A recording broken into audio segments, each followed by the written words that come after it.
오늘 시편 139편은 다윗의 참 놀라운 고백입니다. 첫 절부터 한 4절여까지 쭉 다윗이 하고 있는 말은 무엇인고 하니 하나님께서 자기를 살펴보심으로 나를 너무 잘 아신다는 믿음의 고백입니다. 다윗은 하나님이 우리를 살펴보신다고 고백하고 있는 것입니다. 참 중요한, 굉장히 중요한 어떤 개념이죠. 하나님은 어디서나 계시고 늘 나를 지켜보시고 그렇기 때문에 하나님은 나를 잘 아시고 하나님이 나와 함께 하신다는 그런 믿음의 고백입니다. 오늘 본문 2절은 뭐라고 말하느냐? 주께서 내가 앉고 일어섬을 아시고 멀리서도 나의 생각을 밝히 아시는 분이라는 거예요. 여러분 이해되시면 아멘. 그래서 하나님은 나의 일어섬을 아시고 나의 앉음을 아시고 내 가는 길을 아시고 내가 넘는 것을 아시고 내 행동을 아시고 내 말을 아시고 내 계획을 다 아시는 분이 우리 하나님이시라는 거예요. 할렐루야. 여러분 요즘에 이 휴대폰을 쓰거나 인터넷을 쓰거나 하면 참 제가 저기 설교 준비하고 하면서 이 자료 같은 걸 찾기 위해서 이렇게 인터넷 보고 이렇게 하면은 제가요 오래전에 무슨 나이키 신발을 하나 살까 하고 인터넷에서 제가 그 신발을 여기 본 적이 있어요. 근데 그 화면에요 한쪽 끝에 그 나이키 신발 사진이 딱 있는 광고가 하나 딱 떠 있는 거예요. 이해되시는 분은 씩 웃음이 나올 텐데 뭐냐면 이 컴퓨터가요 내가 그 신발에 관심을 가지고 그걸 하나 사볼까 하고 자꾸 들락달락 했던 건 얘가 아는 거예요. 그래가지고 나한테 이렇게 딱 그것을요 저기 뭡니까 나이키라고 하는 그 회사에서 내 컴퓨터에다가 조그맣게 광고를 하나 딱 띄워놔가지고 그것을요 잊어버리려고 그러는데 생각나도록 딱 띄워놔서 나를 거기로 데려가려는 거예요. 그거 딱 누르면 제가 이렇게 원했던 신발이 탁 나타나면서 또 이것을 사고 싶은 어떤 유혹에 이렇게 끌리는 거죠. 얘가요 컴퓨터 우리를 너무 잘 아는 거예요. 뭐 이것을 뭐 전문가들 알고리즘이라 그러더라고요. 내가 관심 있어 하는 것, 내가 이렇게 좋아하는 것, 내가 자꾸 이렇게 생각하는 것들을 얘들이 알고 띄우는 거예요.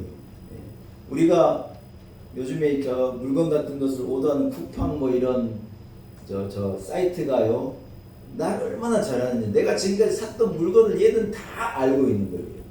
근데 뭐라 그런 줄 알아요? 얘가 딱 이 화면을 떼어가지고 저한테 이래 묻는 거예요.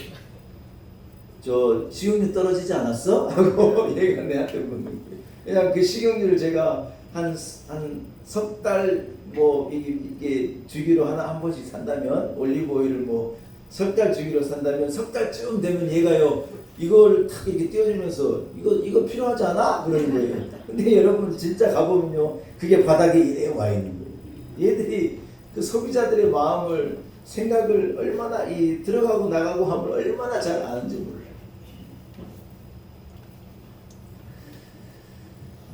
우리의 습관을 알고 어떤 구매 패턴을 알고 알고리즘이 그렇게 하는 것이겠죠. 여러분 그러나 이 알고리즘이 진짜 나를 알겠어요. 진짜 내 마음을 알고 내 생각을 알고 내 계획을 알고 내 뜻을 얘가 어떻게 알겠냐. 그런데 여러분 다윗이 오늘 이 시편 139편에 뭐라고 말하느냐. 우리 하나님은 나를 아시는 분이신데 내 입에 혀가 무슨 말을 할지 내 생각이 어떤 생각에 다 있는지 내가 어디로 갈지 내 앉음을 내 일어섬을 내 걸음을 내 행위를 내 생각을 내 말을 하나님은 다 아시는 분이다. 할렐루야. 사랑하는 여러분, 이 말씀을 요약하면 이런 뜻일 것이라 생각이 됩니다. 그분은 우리가 살아가는 모든 삶을 살펴보고 계시는 분이시고 우리의 생각을 다 알고 계시는 분이시고 우리가 할 말을 알고 계시는 분이시고 우리가 생각하는 바를 다 알고 계시는 분이시라는 거예요. 여러분 다윗이요 어느 날 이 놀라운 사실을요 딱 깨닫게 된 거예요. 우리가 성경을 읽어 알고 배워 알고 들어 아는데 다윗이 어떻게 이 지식에 이 지혜에 이르게 되었을까? 참 미스테리. 이거 139편 다윗의 고백인데 하나님이 이 모든 것을 다 알고 계십니다.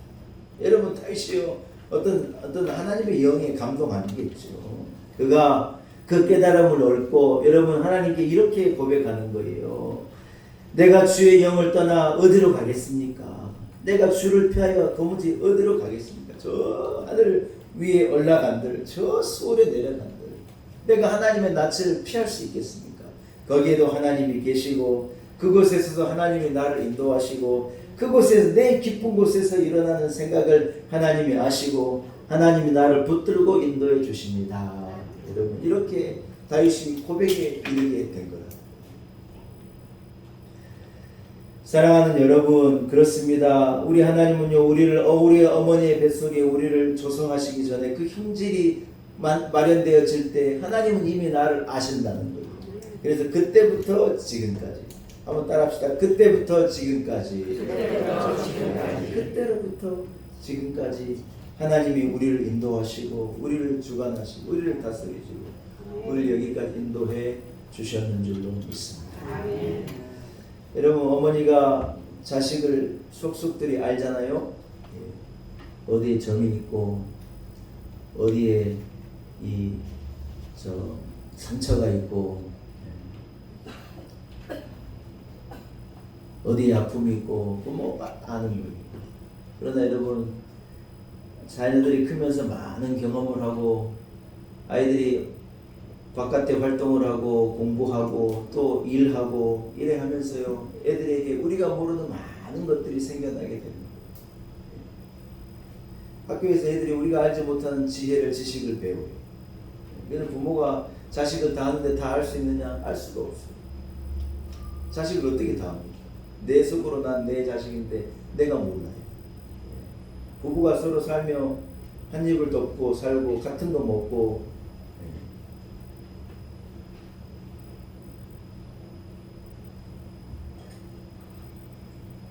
부부가 참 희한하고 특별한 게요.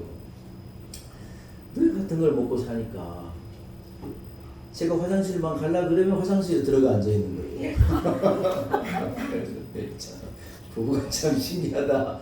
아마 그런 경험들 다 하실 텐데 왜냐하면 똑같은 거 먹으니까 사람이 똑같게 반응을 하는 거잖아요. 그래서 여러분 그런 사이가 부부인데 부부가 다 아느냐? 부부가 서로 어떻게 알아요? 무슨 생각을 하는지, 뭐가 불만인지, 뭐가 유감인지, 뭐가 불평거리인지 그걸 알 수가 없어요.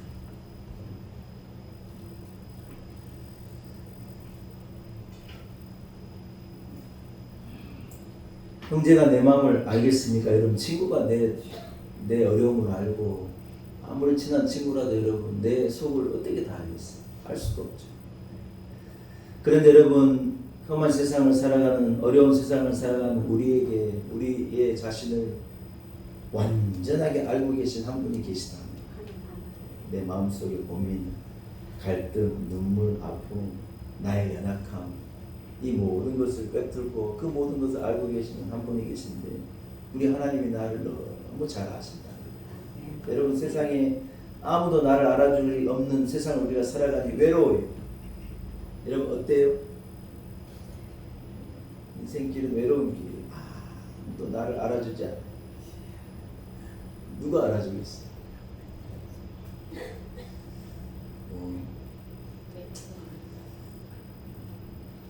그러나 나를 아신 한 분이 계신다는 것이 여러분에게 위로가 되고 여러분 그 외로움을 이기는 힘이 되고 능력이 되기를 축복합니다.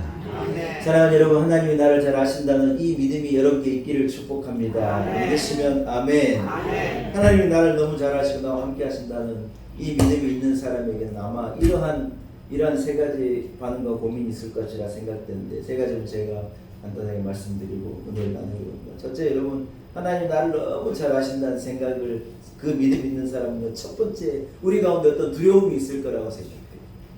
여러분 어떻습니까? 성경은 여러분 하나님이 아니 계신 것이 없고 모르시는 것이 없고 하나님의 시선이 하나님의 어떤 불꽃 같은 눈동자가 우리를 향해 있다는 그 믿음이 내게 있는 사람은요, 어떤 막연한 두려움이 분명히 있다는 거예요.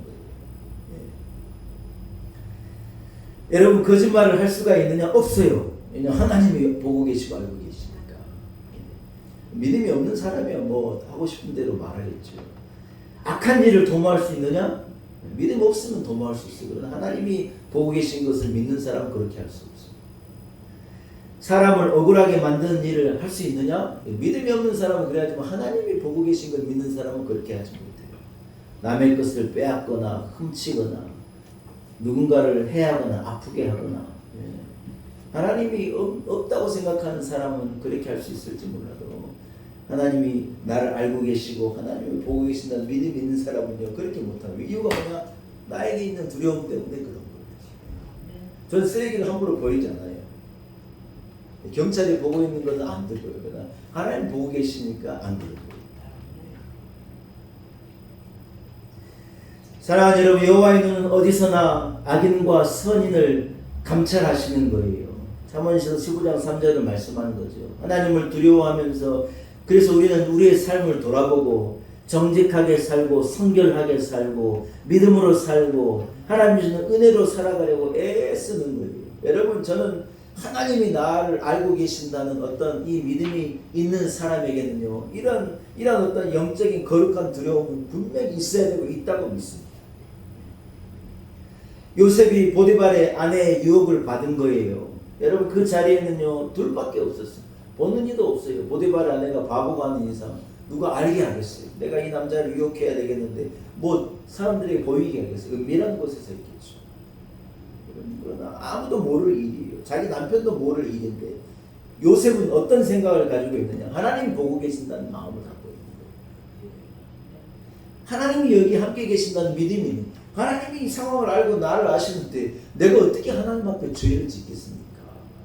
여러분, 요셉의 주장은 이거였어요. 나를 가게 하라는 거예요. 사랑하는 여러분, 내가 어찌 이 큰 악을 행하여 하나님께 죄를 짓겠습니까? 여러분, 요셉의 놀라운 고백이 있죠. 그는 그곳에 두 사람만 있었다고 생각하지 않았습니다. 하나님이 함께 계신다고 생각했고 하나님 앞에 죄 지을 수 없다고 생각한 거예요.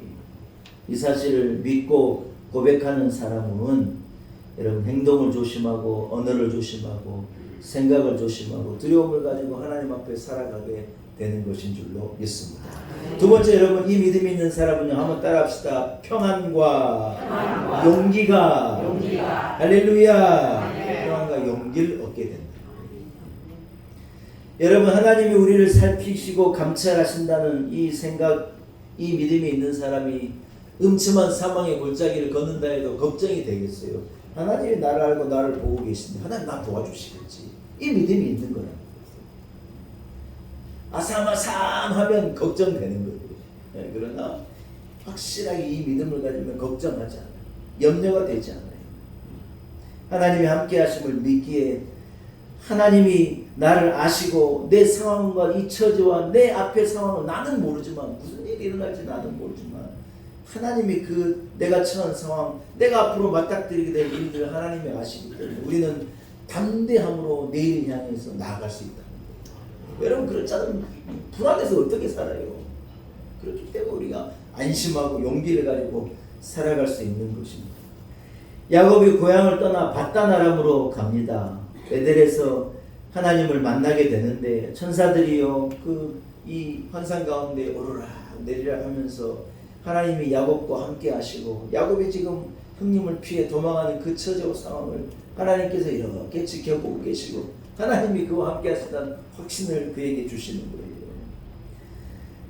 야곱의 고백이 뭐냐? 과연 여호와께서 여기 계시거늘 내가 알지 못했노라. 하나님이 나를 알고 하나님 나를 이끌어가고 계신데 이 돌베개를 베고 베델에서 자면서 자기는 혼자인 줄 알고 자기는 외로운 존재인 줄 알고 아무도 이 처지와 상황을 모른다고 생각하고 자기는 이 험한 세상에 이 쫓기는 상황 가운데 유일하게 내 혼자 내 일을 내가 처리해야 되는 나는 혼자입니다. 여러분, 이렇게 생각하고 있었는데 이 야곱의 고백이 뭐냐? 내가 미처 몰랐습니다. 하나님이 여기에도 계시고 하나님이 내 처지를 알고 계시고 하나님이 나를 이끌어가고 계신 것을 내가 미처 몰랐습니다. 여러분 깨닫고 야곱이 그렇게 고백하면서 무엇을 얻느냐? 평안과 큰 위로와 힘을 얻게 된 거예요. 사랑하는 여러분, 하나님께서 우리를 도우시며 우리의 기도를 들으신다는 확신이 여러분께 있으시면 아멘. 아멘. 이 믿음이 있는 자는 용기를 가지고 살아가는 것입니다. 감옥에 있어도, 수월에 있어도, 죽음의 자리에 있어도, 병원에 있어도, 어떤 처지와 상황 가운데 있어도 하나님이 나를 아신다는 이 믿음이 있는 자는요, 그 자리에서 용기 있게 일어설 수 있는 줄로 믿습니다. 아멘. 요나가 하나님의 명령을 피해 도망했지만 풍랑 가운데 위기를 만났지만 물고기 뱃속에서 그가 기도할 때도 하나님이 그 기도를 들으십니다. 할렐루야. 아멘. 여러분에게 이 믿음이 있기를 축복합니다. 아멘. 하나님이 나와 함께 하시고 내 생각을 아시고 그래서 내게 용기가 되고 평안이 되는 축복이 우리 성도들의 이 믿음 때문에 주어지기를 축원합니다. 세 번째 따라합시다. 이 믿음은 우리로 하나님의 긍휼을 경험하게 합니다. 여러분 139편에 이제 이 시편 제가 10절까지만 읽었는데 139편을 쭉 다 읽으면 마지막에 참 재미있는 장면이 나와요. 여러분 집에 가서 읽으시고 지금은 저를 보고 말씀을 들으십시오. 139편 마지막에는 여러분 제가 그대로 표현해보면 이런 표현이에요. 하나님, 내게 원수 같은 이들이 있습니다. 꼴 보기 싫어서 못 살겠습니다. 얼마나 미운지 막 이런 아주 사소한 개인적인 고백들을 하나님 앞에 막 토로하는 거예요. 옆집 저 아줌마 꼴 보기 싫어서 못 살겠다 그러고 막 그런 얘기들을 직장인 동료 미워 죽겠다고 그러고 막 그런 얘기들 막 개인적인 얘기들을 하는 거예요. 앞에는 여러분 하나님이 나를 아시고 하나님이 나를 아시니 나는 걱정 없습니다. 어떤 웅장한 믿음의 고백이 있는데 그 마지막에 뭐라 그러냐? 이 사람 믿고 이 원수가 나를 향해서 대적하고 막 이런 못되게 굴고 막 수근거리고 진짜 꼴보기 싫어 못 살겠습니다. 이런 사소한 고백들을 하나님 앞에 막 하고 있는 거예요. 읽다가 여러분 웃음이 나올 정도예요. 이 말씀이 어떤 의미일까? 여러분 생각을 해보니 이런 의미인 것 같아요.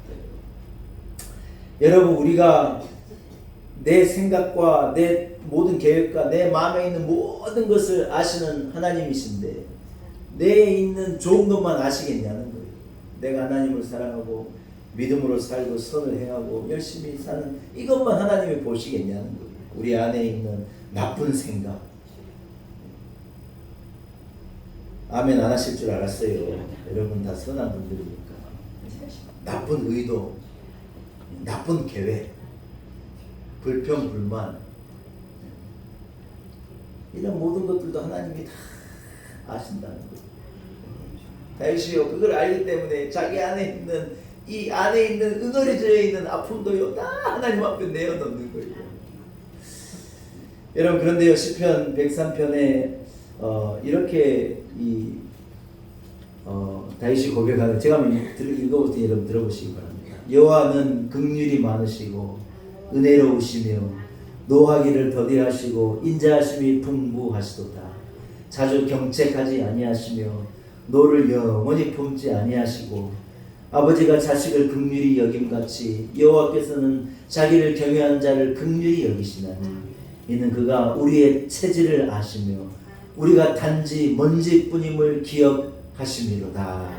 아멘. 여러분 무슨 말입니까? 하나님이요 나를 다 아시는데 내 허물까지 내 속에 깊게 숨겨놓은 죄까지 잘못된 일들, 생각들, 불의한 말과 불의한 생각들, 원수 갖고 싶은 마음, 미워하는 마음, 이런 것까지 하나님이 다 아시는데 하나님이요 우리를 경책하지 않으시고 우리를 향하여 너를 품잡고 너는 이러이러한 생각을 가지니 너는 이러이러한 행동을 해서 너는 함량 미탈이야 이래 말하지 않는 거예요.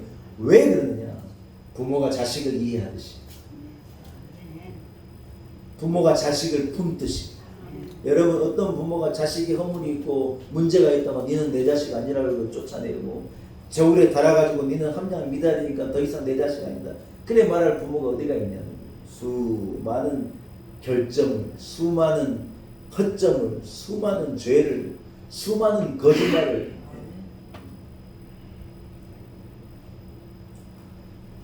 수많은 문제를요 아는데 품는 거예요. 마치 부모가 그리하듯이 우리 하나님은 긍휼과 은혜와 사랑으로 우리를 품으시는, 우리를 아는 분인데 우리를 사랑하시는 유일한 분이다. 여러분, 어쩌면 내라고 하는 존재를요 다 알고 나면 나를 떠날 사람이 너무 많을 거예요. 여러분, 그런 생각 안 갖습니까? 친구가 내가 지에 대한 품은 생각을 다 한다면 나를 10번이고 떠날 거예요. 연인 사이에요 품은 생각을 다 한다면 다 깨지고. 여러분, 그런 존재가 우리를 아는 거죠. 뭐냐, 하나님이 내가 단지 먼지 같은 존재인 것을 아신다. 죄의 길을 걸어갈 수밖에 없는 존재, 너무 연약해서 유혹에 빠질 수밖에 없는 존재, 마음이 강박한 존재이고 악한 존재이고 하나님은 다 아시는데 뭐냐? 그런데요 하나님이 우리를 긍휼히 여기시고, 그런데 하나님이 나를 기어이 사랑해 내신다. 사랑하는 여러분, 그래서 하나님께서 우리에게 예수 그리스도를 허락하시고, 예수 그리스도의 피가 아니면 절대로 용서받을 수 없는 큰 죄인인 우리들이기에, 예수의 십자가의 은혜가 아니면 도무지 가망이 없는 우리이기에 험한 세상 가운데 십자가의 길에 그 아들을 내어주시고 그러시기까지 우리를 사랑해 주셨는 줄로 믿습니다. 여러분, 이것이요 복음이고, 결국 우리 교회가 붙잡기보다는 놀라운 은혜가 결국 이것이신 줄로 믿습니다. 말씀을 한번 정리하겠습니다. 사랑하는 여러분, 우리는 우리의 의를 가지고 우리 자신을 절대로 구원해낼 수 없습니다. 그것은 내가 제일 잘 압니다. 내가 얼마나 악한 존재인지, 내가 얼마나 독한 존재인지, 내가 얼마나 불의한 존재인지, 또 내가 얼마나 연약한 존재인지를 내가 너무 잘 알기에 내 힘으로는 절대로 안 됩니다. 그럼 누가 도와주면 되느냐? 누가 나를 도와주면 되느냐? 그것도 안 됩니다. 하나님이 그것을 아시기에 우리에게 아들 예수 그리스도를 주시고 우리에게 은혜를 베푸시고 자녀되면 축복을 주셔서 내가 너를 사랑하고 내가 너를 건져내고 내가 너를 기어이 구원하리라 하나님께서 계획하시고 말씀하시고 우리에게 은혜를 베풀어 주의 자녀 영원한 생명 허락해 주셨는 줄로 믿습니다. 여러분, 하나님이 나를 아십니다. 너무 부끄럽지만 하나님이 나를 너무 잘 아십니다. 그렇기 때문에 우리에게 두려움도 있지만 이 두려움을 요셉과 같이 거룩하고 성결한 삶을 만들어가는 원동력을 만드는 하나님 보고 계시는데 어떻게 이 길 걸어가는 거예요? 여러분, 이건 두려움이 어떤 이 마이너스적인 두려움이 아니라 어떤 생산적인 두려움이다. 이 두려움 때문에 우리는 의로운 길을 걸어가는 거예요. 할렐루야. 이 믿음 없는 사람 하고 싶은 대로 하는 거예요. 그렇죠, 여러분. 이 믿음이 없는데 뭐 하고 싶은 대로 하고 살죠. 그런데 이 믿음이 있는 사람 아닙니다. 자기를 제한하고 생각을 제한하고 갈 길을 제한하고 돌아서고. 여러분에게 이런 믿음이 있기를 축복합니다. 이 믿음은 우리에게 또한 용기와 평안을 주는 거예요. 하나님 다 알고 계신데 내 대적이 나를 어떻게 하겠냐. 천만이 내게 달려들어도 하나님 나를 아시고 하나님 상황을 아시는데 감당할 수 있다. 우리는 죄인이지만 긍휼하신 하나님의 은혜가 우리에게 있음을 알고 하나님이 나를 아시기에 걱정하지 말고 기쁨으로 안심하며 하루하루 걸어가시는 우리 성도들이 되시기를 축복합니다. 기도하겠습니다. 살아계신 하나님 아버지, 하나님이 나를 아십니다. 나의 불의함도 아시고 나의 죄악도 아시고 내 허물도 아시고 내 걸어온 길을 아시고 내가 앞으로 걸어갈 길까지 아시는 분이 유일하신 우리 하나님이신 줄로 믿습니다. 우리에게 사실 하나님 경외함이 있어 두려움도 있지만 그러나 하나님 이 두려움 때문에 우리 삶을 성결케 하고 의의 길, 복된 길을 우리로 걷게 하시고 하나님이 아시고 나를 이끄시는 분이시기에 용기를 내게 하시고 극률하신 복음의 은혜를 가지고 감사함으로 허물 많은 나를 사랑하신 하나님을 감사함으로 경외하며 일생을 살아가는 우리 성도들 되게 도와주옵소서. 하나님, 허물로 따지자면 우리 교회만큼 큰 허물이 있는 교회가 어디 있겠습니까? 부족하기로 따지면 죄종만큼 부족한 이가 없겠고, 모자라기로 따지면 우리만큼 모자란 이가 어디 있겠습니까? 그러나 마음에 평안이 있고 안심이 있는 것, 하나님이 그럼에도 불구하고 우리를 긍휼히 여기시고, 그럼에도 불구하고 하나님이 나를 사랑하시기에, 하나님 이 믿음이 우리에게 있기에 믿음을 가지고 평안함을 가지고 안심하며 일어섭니다. 우리의 가는 길을 하나님 주관하시고 다스리시고, 하나님 나를 아시네 걱정하지 않게 하시고 믿음으로 담대함으로 용기를 가지고 걷게 하옵소서. 예수님의 이름으로 간절히 기도 올려옵니다.